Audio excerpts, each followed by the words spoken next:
it's time to stuff your piece, and you're not quite sure how to do it, but I will show you real quick how to do that.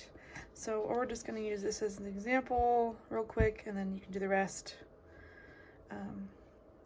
But let's grab, I might grab a pin real quick,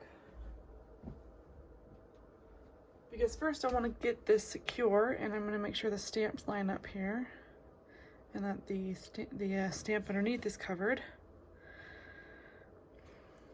So because this is a narrow space, we're going to start probably on this side, come up here, and then slowly stuff. So you're going to need some fiberfill, you're going to need some type of either stick. I like to use a chopstick because I always have one lying around somewhere. And we're going to start appliquing this piece.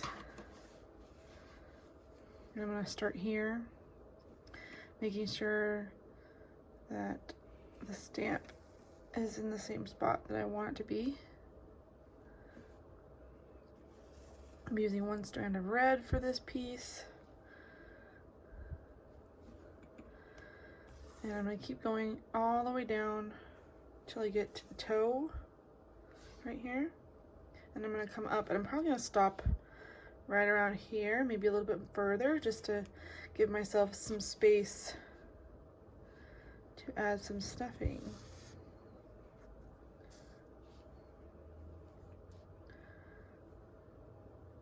So once I get down there, I will show you how to stuff. So I'll be right back.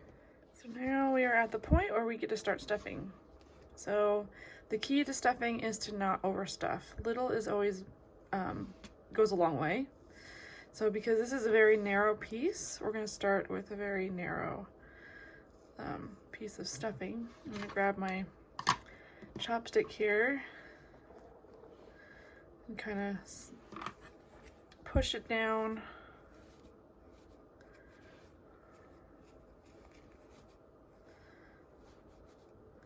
Like that.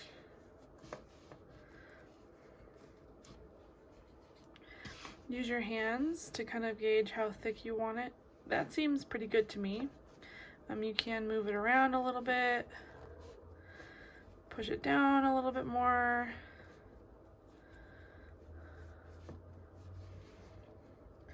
Yeah, you don't need a lot.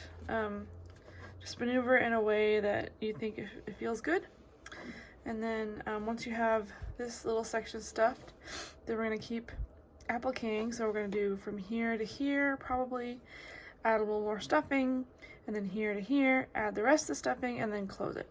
So when we come back, this whole thing will be done and stuffed. So I hope you can see the difference now. With it stuffed, it gives it some dimension, which is nice.